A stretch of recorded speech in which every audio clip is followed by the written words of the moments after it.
Okay, folks. So yeah, welcome back. Week 6 this week. So first of all, we'll do the mindfulness of breathing, and then we'll go into home groups.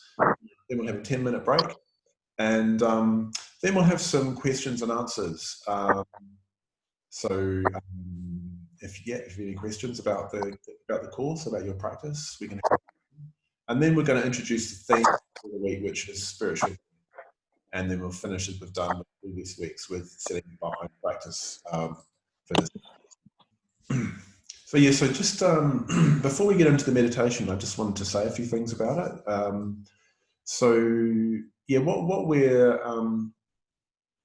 What we're doing with spiritual death is, I'll say more about this later, but we're trying to basically wake up to what's really going on, which suggests that often we're not aware of what's really going on. We're asleep.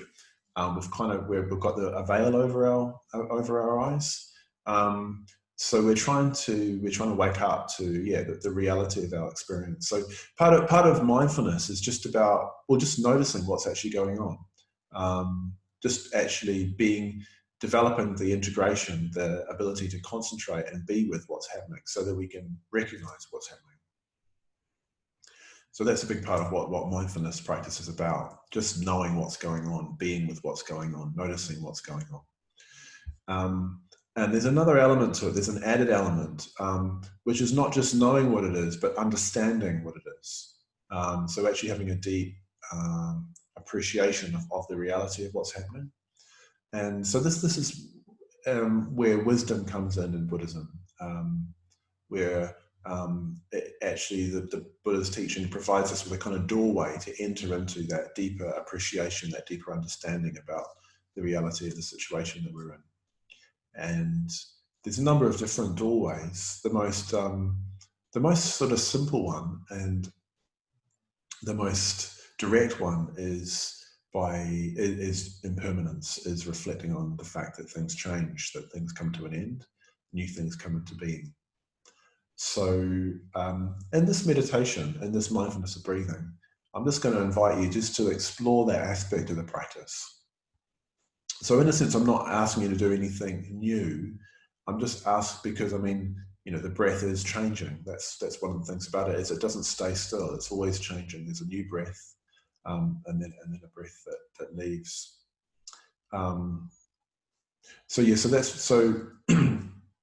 So what we'll do is we'll just try and tune into that aspect of the processes that are arising in our experience as we do the mindfulness of breathing this morning. And I'll just suggest that. Just for example, in terms of thoughts, in terms of emotions, in terms of the breath itself, just seeing the changeableness of it.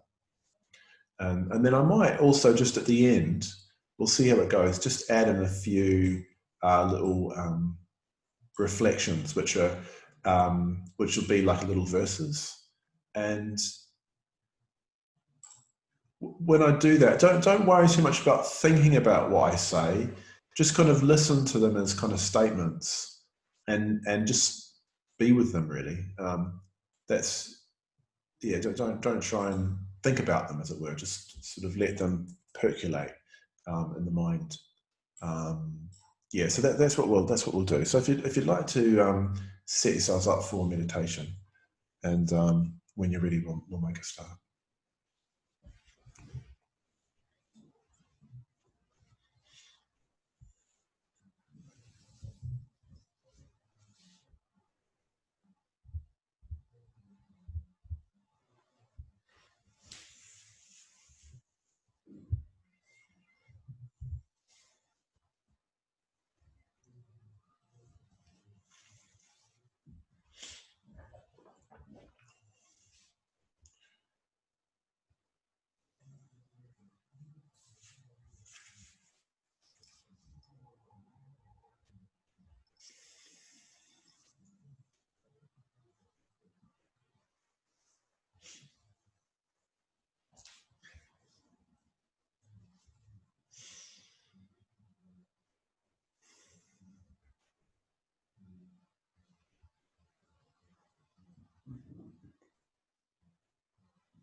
So just giving yourself the time to settle into your posture.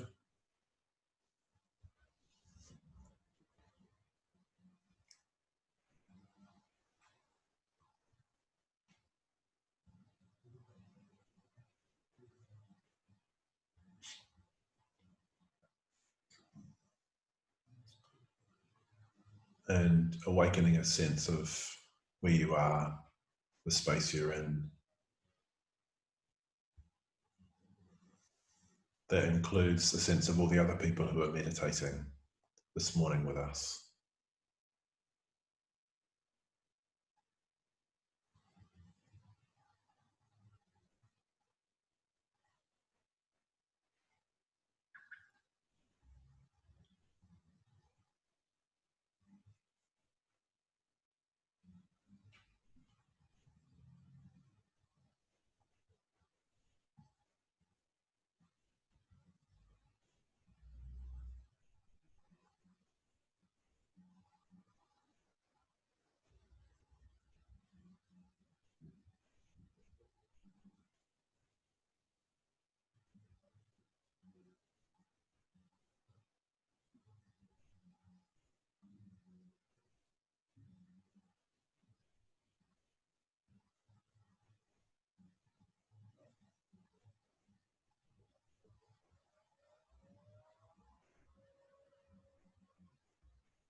And just tuning into your body as well.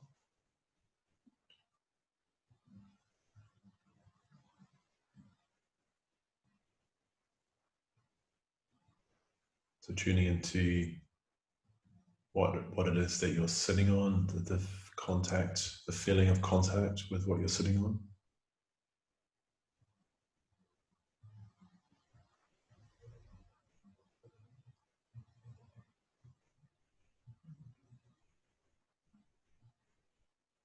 The feeling of the touch of your clothing on your skin.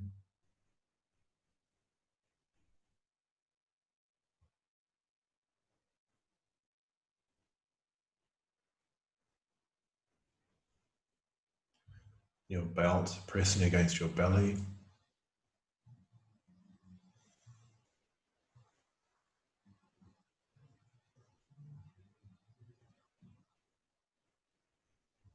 Aware of the trunk and the arms and the hands.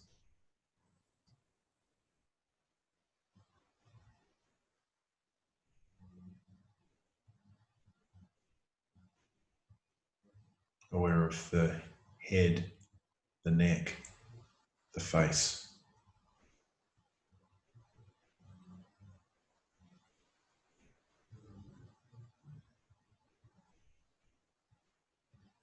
And already, as you begin to be aware of the body, you'll notice that your awareness of your body is not fixed, it's not stationary.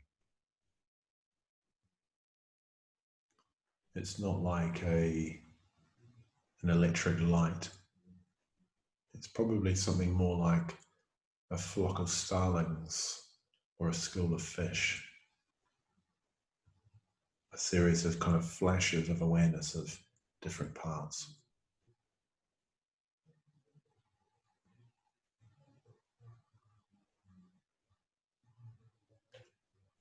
So already we notice that our experience of our body, even though it's still, even though it's not moving, the experience of it is, it's fluid, changing.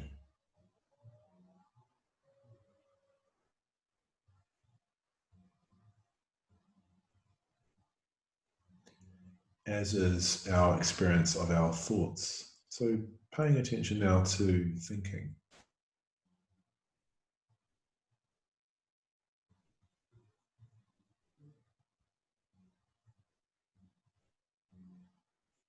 Notice how one thought gives rise to another, and then another.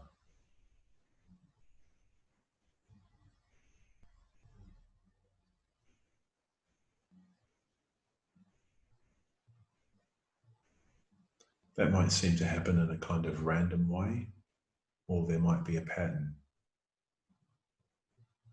But whichever way it is, you'll notice that it changes. Again, it's not like looking at a picture in an art gallery. It's probably more like film, like a constant moving series of images or a constant stream of thoughts and ideas.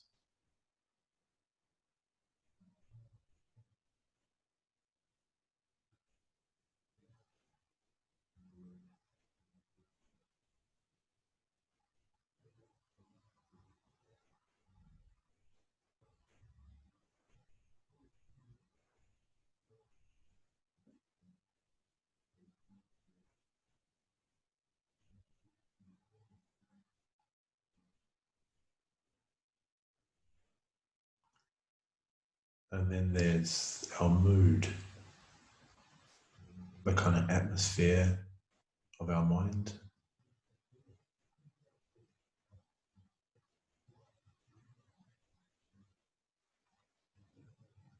So, what's that like?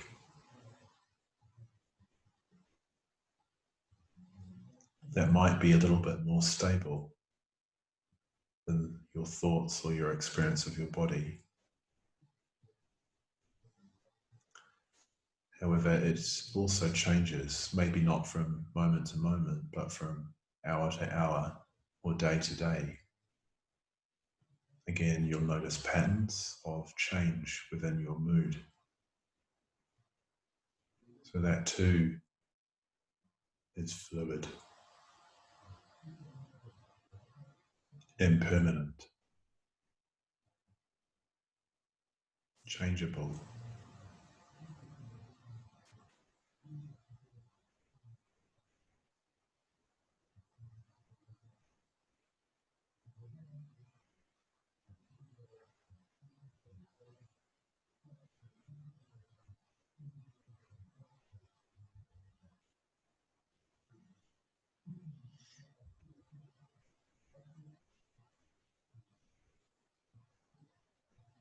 And then there's your breathing,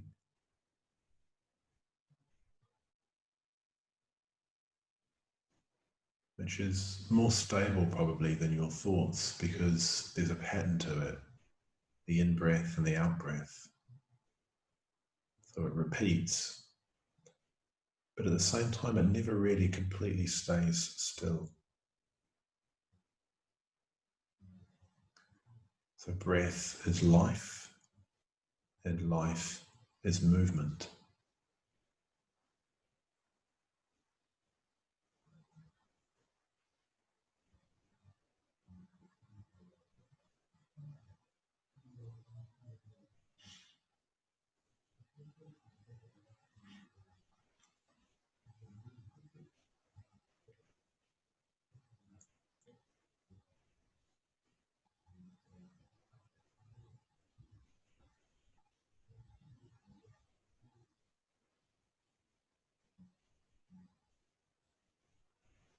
So being with that flow, being with that movement, following it and knowing it.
So we're going to move into a bit of counting.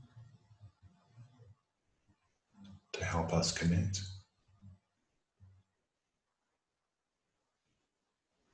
So moving into the first stage of the mindfulness of breathing, so counting at the end of the out-breath.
Moving into the second stage, placing the count before the in-breath.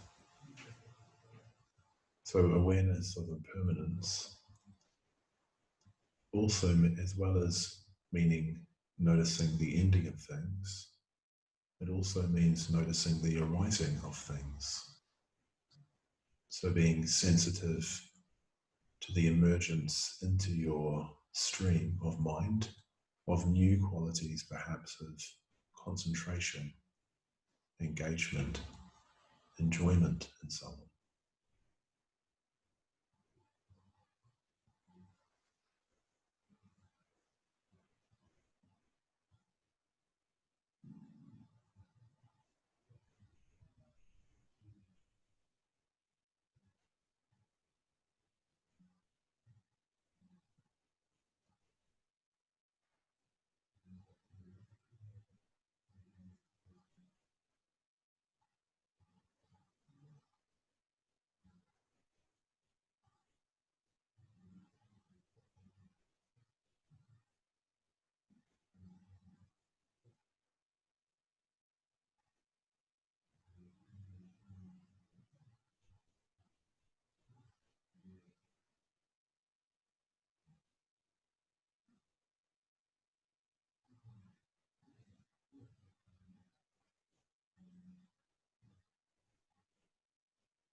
And in the third stage, just letting go of the counting and simply being with your breathing.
of experience is constantly unfolding, constantly arising, always new.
And then tuning into the sensations that you feel with the breath first enters your body.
Just sitting.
So I'm going to say some words. They're from a teaching of the Buddha. They're 5 reflections for everyone. That's what they're called. And what I suggest you do is I'll say a phrase, and I just invite you to say the phrase to yourself internally. And you can say it out loud if you want. I am subject to aging.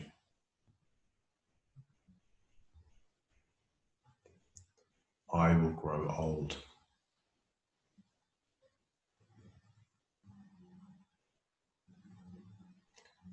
I am subject to illness.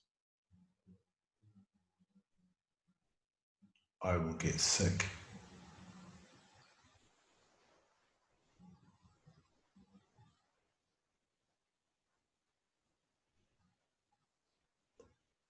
I am subject to death.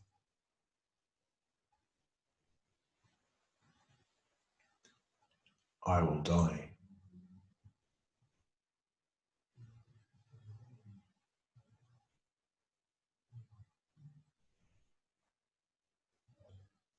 I must be parted from whatever I love and is dear to me.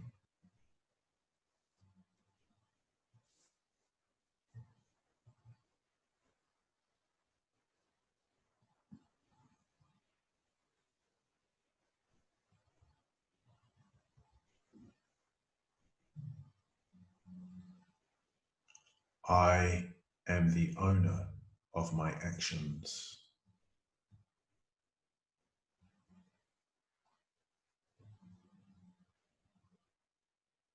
Heir to my actions.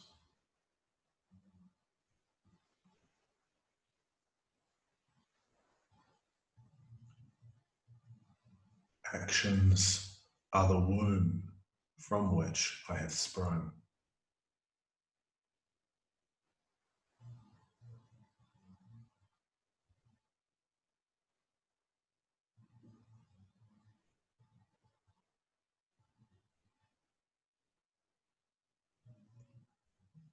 Actions are my companions.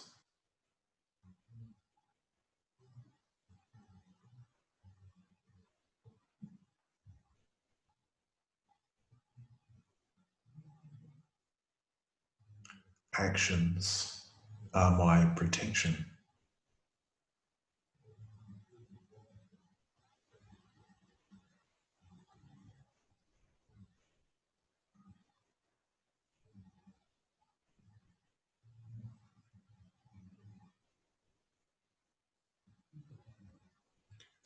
Whatever I do for good or for evil,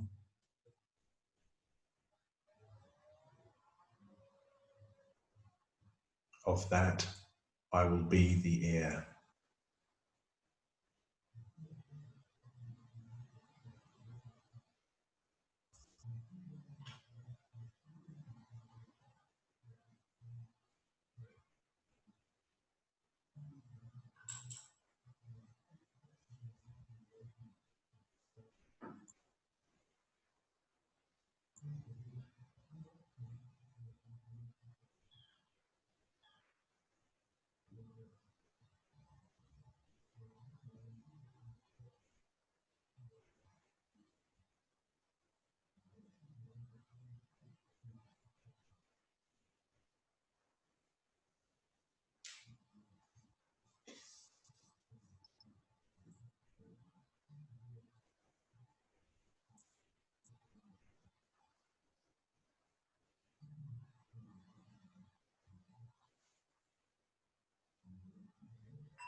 Just there, bringing your meditation to a conclusion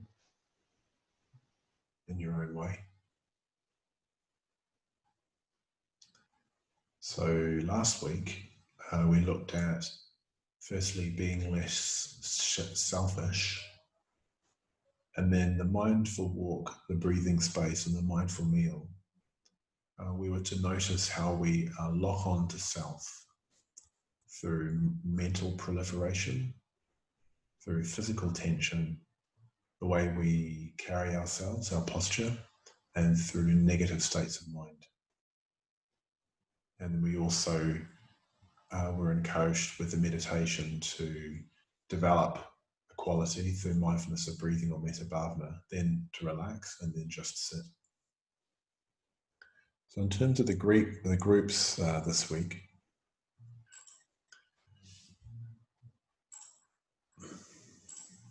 so there's three questions to get you going. Firstly, what did you take on to practice? Did you notice how you lock onto self? Did you notice any patterns of locking onto self, as it were? And then how did you get on with the just sitting? So those were the three points from last week. So yeah, so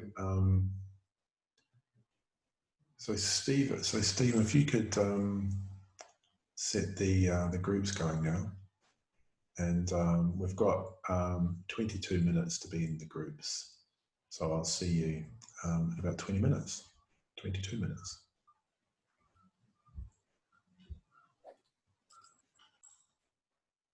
Okay, so it's time to start. So welcome back. So I've got some really juicy questions here.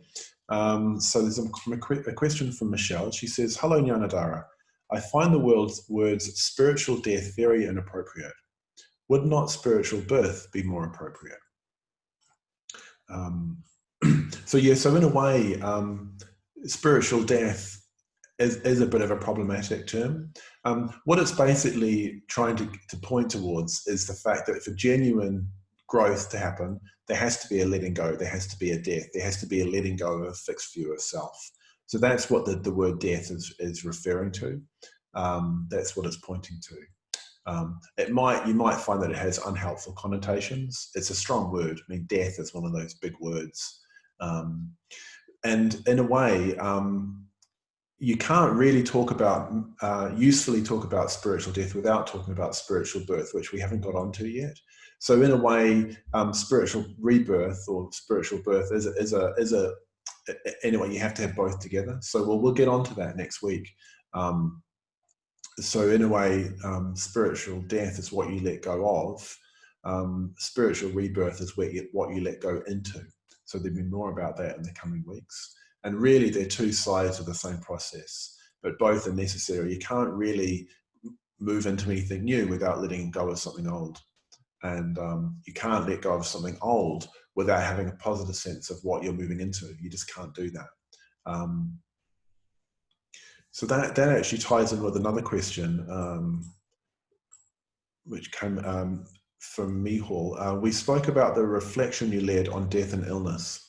Some found resistance to it and noted that it says in the book that this may not be the best practice if one is prone to depression. Can you advise on that, i.e. how not to give into nihilism? So I think part of the, partly is, one way is by making sure that your reflection is based on positive emotion. So that there's a skillful stream of mental states. If you know that you're not in a skillful mental state, reflecting in that kind of way might not be the best thing. The point of it is liberation. If you let go of things needing to be other than they are, there's a freeing of energy that comes with that. So it seems a bit odd to want to think about death and aging and illness and so on. But when you do that in an integrated and positive state, the feeling is a kind of a freeing, of a letting go, and a sort of a purification of consciousness, sometimes talked about in that kind of way. But yeah, so also the other side of that is what I was just saying about spiritual rebirth, that in order to enter into that reflection on impermanence and death and so on, you need to have a really strong, vivid sense of of the goal of freedom, which is why, which is in a way why I've got this image of the Buddha on the screen, is to remind us that when we live in harmony with those realities, it's freedom, it's liberation. So really, in order to meaningfully engage with that, you need to have that sense of confidence and trust in something new that will emerge when that letting go happens, when that death happens. But yeah, if you start noticing your mood crashing, then it might be good to think about something else. So one thing you could think about is gratitude. For example, you could reflect on how all that you have has been given to you. So this is part of the skill in the Dharma life, is learning what we need to do, having a sense of what we need to do next, based on a sort of a sense of the path, a sense of the journey, but also a sense of where we are on the journey at that particular point in time. And that will differ according to the circumstances of your life. So again, that's partly what it means to be sensitive to impermanent, sensitive to change, is keeping on noticing what's going on now. Not what happened yesterday or not what you feel should be happening, but what's actually going on right now, and being sensitive to that.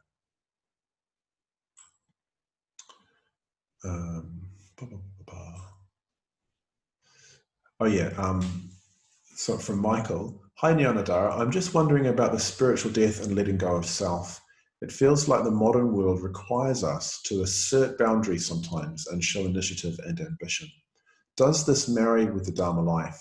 Do you always put yourself last to be a Buddhist? So in a way, I don't know about the modern world, but probably at all times in human history, initiative and ambition are really important qualities.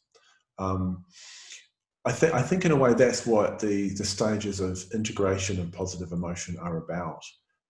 They're about, in a way, being more together, being, in a way you could say, a more successful human being, learning how to make things happen, learning how to get along with people so you can make things happen collectively. That's all part of it. It might even mean, asserting a sense of a boundary where it doesn't, being metaphor, it's interesting, this comes up repeatedly, being metaphor doesn't necessarily mean being a sort of a Buddhist doormat, the letting people walk all over you. Having metaphor oneself can mean asserting a sense of like, don't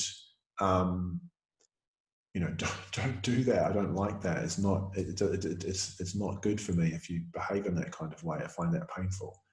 And if you have those conversations based on metta, they're much more likely to go well than if they're based on aversion or resentment.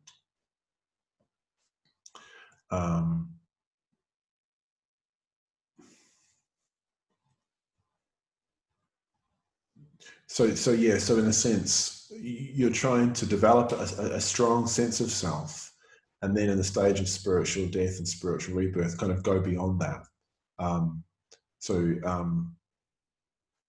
In a sense, both things happen at the same time. Both are sort of a strengthening and making the self more robust, and a seeing through the illusion of a self. It's not that it sounds a bit contradictory, and in a way it is. You're trying to do two things at the same time. I think when you get into it, it starts to make a bit more sense. So yeah, hopefully that answers your question. If it doesn't, ask me another one. From Amy, is it okay when you have a week that you are reflecting much more throughout the day while you are doing things instead of being mindful, even though you are leading towards answers in insightful areas? Thanks for meditation. Really interesting reflections at the end. Oh yeah, good. I'm glad you found them interesting. Yeah. I thought I'd give it a go. Quite strong stuff, but it's good that you found it interesting at least. This is an interesting dynamic between, just trying to be fully engaged with what you're doing, and then introducing an element of reflection or thought. So like when we do the mindfulness of breathing, we're just trying to be deeply aware of our breath. We're not trying to think about our breathing. So, but then what happens is, after the meditation, if we then enter into a bit of thinking, that's why I read those reflections, somehow it seems to sink in deeper, because we're listening more attentively. The words have a bigger impact. So yeah, so throughout the day, it can be interesting to, well, just play with that, really, that the dynamic of, well, you know, thinking about something consciously and actively, and also just letting go into the activity that you happen to be doing and trying to do it as fully as possible. Some things some activities require you to be fully, to kind of have your mental faculties fully engaged. So if you're writing, you know, emails or text messages or whatever, or if you're speaking, or if you're in a meeting, you probably won't be able to carry on a parallel line of thinking. That's probably not recommended. But if you're folding the washing or walking down the street, or having a cup of coffee, you can actually reflect. And in a way, playing with that dynamic between just trying to be fully engaged in what you're doing in a non-discursive kind of way, and then entering into a more discursive, reflective kind of mode, as part of the kind of play of the Dharma life. You could say it's the play between integration and spiritual death, or reflection, or insight. Hopefully that answers your question. In Buddhism, what would be positive considerations when making life decisions, e.g. career? Does anything jump out specifically? I suppose, well, one thing that jumps out immediately when I read that was just making sure what you're doing for a living is ethical. So it's actually beneficial to other people, not harmful to other people, that it's not exploiting other people.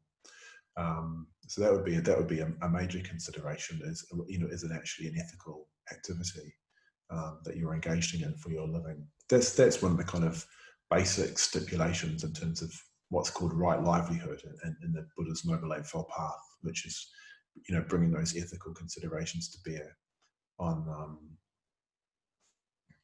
your work and what you do for a living. I mean, I suppose other considerations are, well, what does it demand of you mentally and emotionally, and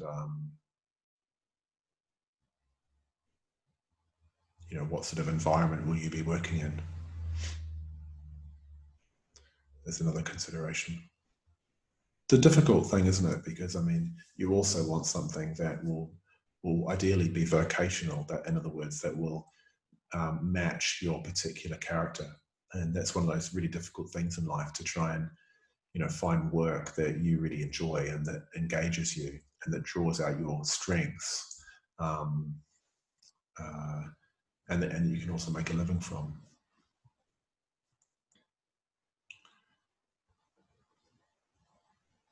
I think it's very appropriate and poetic that we are looking at this topic on the solstice. Yeah. Well, I wanted to talk about that, actually, just in terms of this theme of impermanence. So one of the really important, let me just check I've covered all the questions.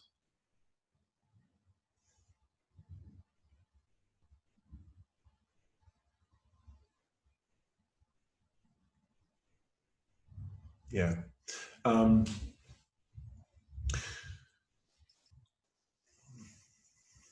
So one of the ways that we try and develop this kind of insight, this reflection, is by looking at the way that we're thinking about things.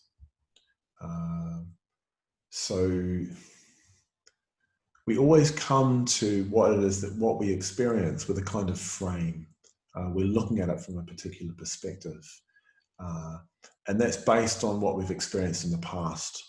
So we kind of build up a sense of the world and our place in it through, consciously or unconsciously, having a set of views or a set of assumptions about life that we operate from. So what can happen is that if we're not conscious about that, and if those views and assumptions are mistaken, then we're not going to see what's going on, because the frame that we're looking through is going to obscure what's happening.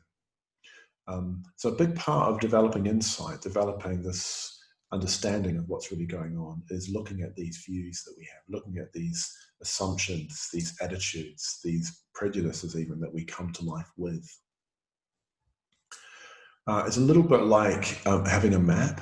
So what we're trying to do is we're trying to develop right view as opposed to wrong view. So right view is a frame that reveals the reality of what's going on, that helps us to see what's going on more truly. A wrong view will obscure, a right view will help us to develop an understanding of what's really happening, which is direct and unmediated by ideas. So it's sometimes talked about in terms of going from a wrong view, which is a mistaken or a muddled way of thinking, to a right view, which is a more helpful way of thinking, to no view, which is, in a way, you're not thinking about anything at all. You're just directly, immediately appreciative of the reality of things. So yeah, like you can use this metaphor of a map. So if you're going somewhere that you haven't been before, it really helps to have a map. Particularly if you're going somewhere like a foreign country or a foreign city, and you're trying to find a particular, I don't know, tourist spot or a particular, beauty spot or something in a city, and you're trying to find it. It's much easier to find it if you've got a map that shows you how to get from where you are to where you want to go. And it also helps to have a bit of a sense of what it is that you're trying to find, so what it looks like. I mean, it's really easy these days with like smartphones. Because you can actually get an image of what it is that you're trying to find. So it's really easy to recognize it when you find it. So often it's like we go around in life. It's not so much that we don't have a map, it's that we've actually got the wrong map. So we're in Venice, but we've got a map of Rome, and we're wondering why we can't find, the Duke's Palace, because we're actually got the wrong map. So it's literally like that life a lot of the time, is that the map we've got is just wrong. And that's why we can't find our way. So first of all, we need to just get the right map. But don't you, that let's say you're going to Venice, and when you actually are, when you're there, it's nothing like what it says on the map. It's something much more vivid, much more beautiful than what's on the map of Venice. And it's a little bit like that with right view. Right view is just trying to point us in the right direction. It's not the experience itself. It's the doorway into that liberating insight.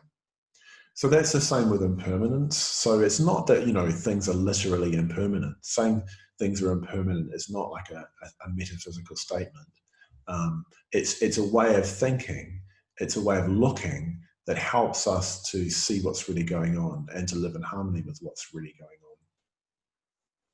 And this is tying in with a little bit there with Gareth's comment that one of the things I've noticed is because life has been much more rhythmic in the last however long it is since this lockdown started. It's about 12 weeks now, so that's 3 months. Well, I think we closed the centre in the middle of March, so it's now the middle of June. So it's about 3 months. It's easier to notice those changes. It's easy to notice, for example, I remember when this started, the days were still quite short. Now we're entering into the longest day. So I noticed that because I'm doing the same thing at the same time every day, I noticed the fact that the days are getting longer. One thing I've noticed is I've been taking a walk along the canal.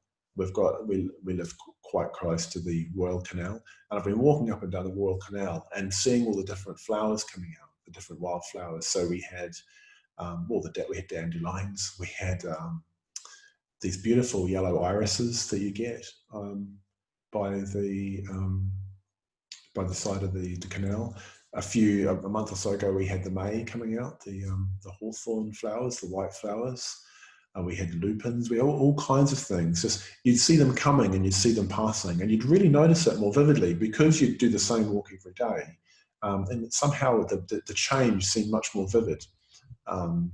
And that's part of the value of doing something at the same time every day, like meditation. So when you meditate every day, you at the same time and the same practice, you know how your mind has changed. You know how your inner experience has changed because you see it in contrast to the previous occasions. If you've got no rhythm at all, everything is new all the time in a way, and weirdly harder to notice because it just seems kind of random. But when you've got that pattern, it's much easier to notice things.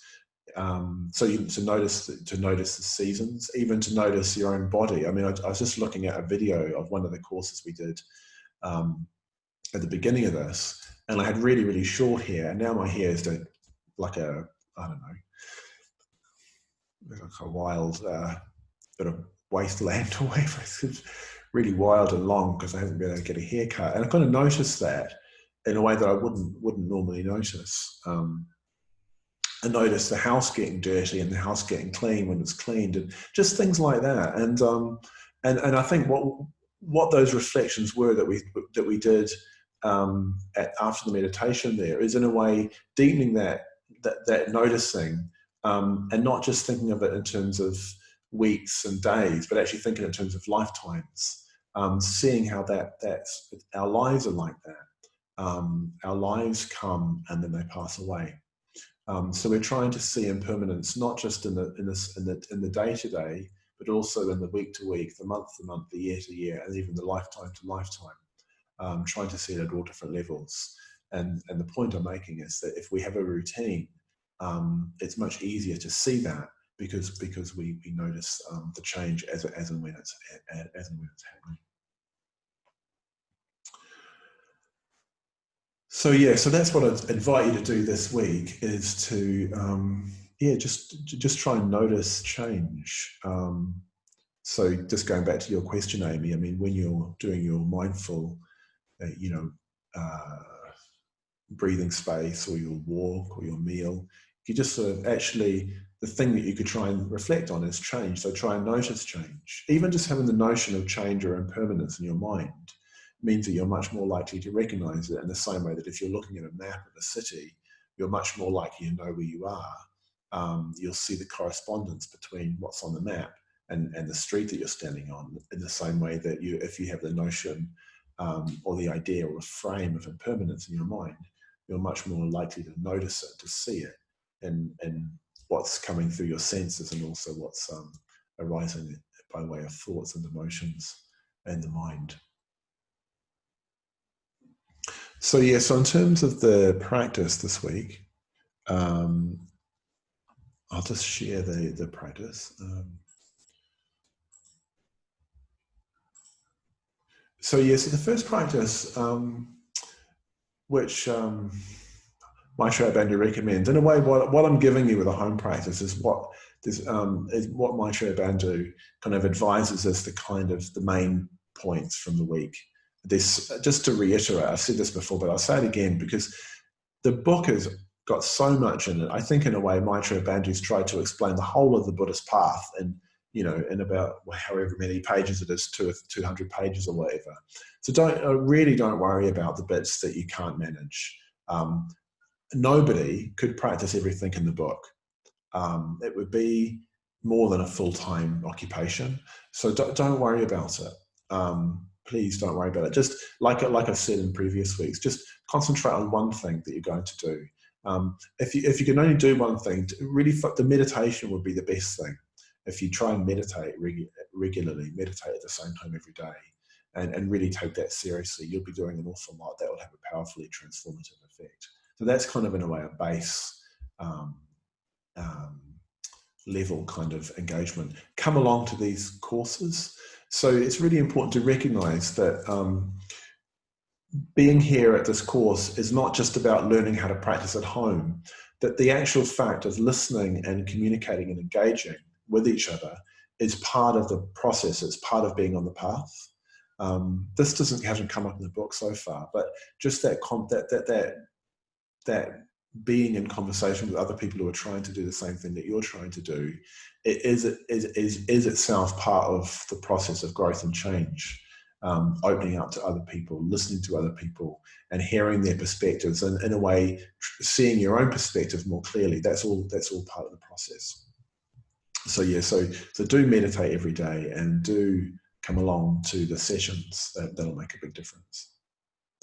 So the first thing this week is to spend a bit of time doing nothing. That might come as a huge relief. So Maitreya Bandhu suggests that 2 times this week, try and do nothing for half an hour. It's actually quite a difficult practice, just to sit in an armchair. It's nice to sit somewhere comfortable and just do nothing for half an hour.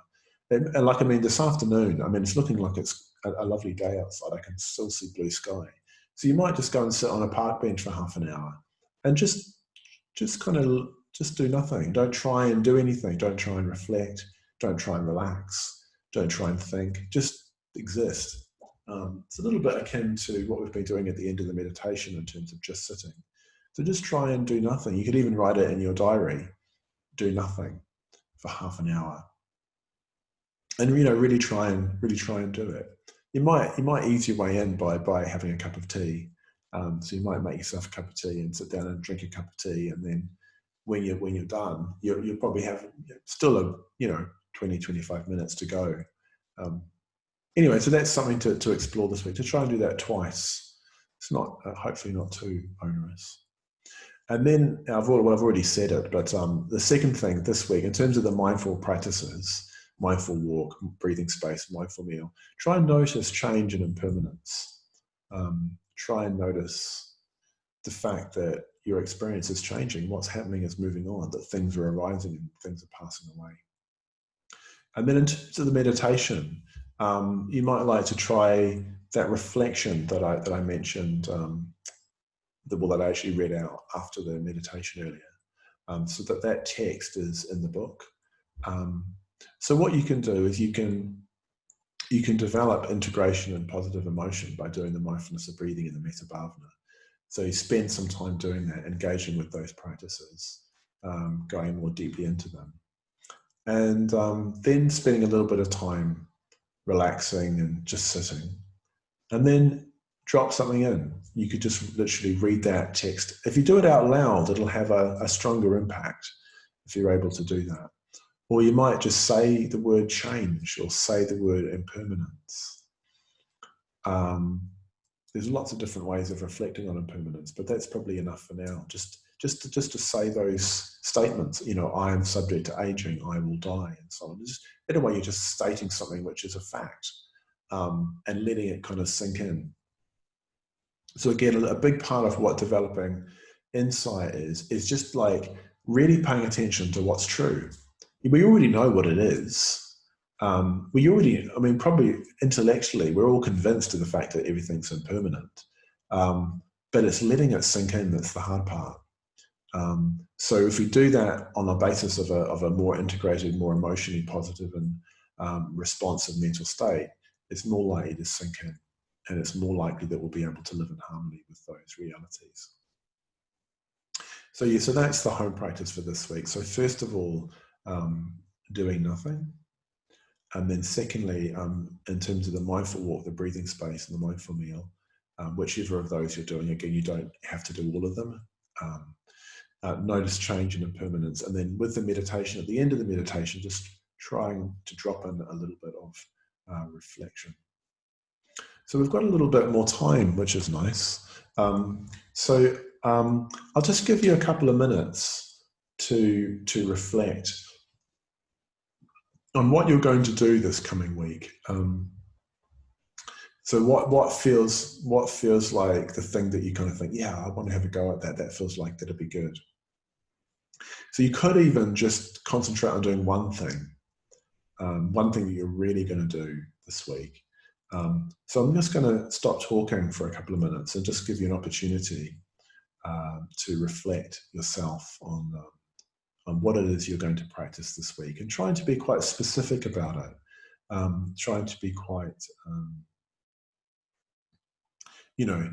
specific, so that you know if you've done it or not. So next week when you're reporting in, you can actually say, I did exactly what I intended to do, or you can say, I didn't quite manage to do what I intended to do. So that's the reason for doing it. So I'll just literally give you a couple of minutes.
Okay, so that's 2 minutes. So hopefully you've got something kind of definite.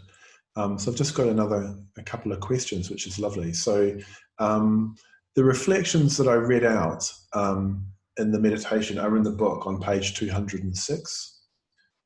So just to read them out again. So it's, I am subject to aging, I will grow old. I am subject to sickness, I will grow sick. I am subject to death, I will die. So that corresponds, of course, to old age, sickness, and death, the first of the 3 sights that the Buddha saw. So we're just trying to let them sink in more deeply. That's what, that's when impermanence really kind of bites, when we see ourselves, when we see like grey hair, we think, oh my God, where did that come from? You start noticing these things. Yeah, then it says the 4th one is, I must be parted from whatever I love and is dear to me.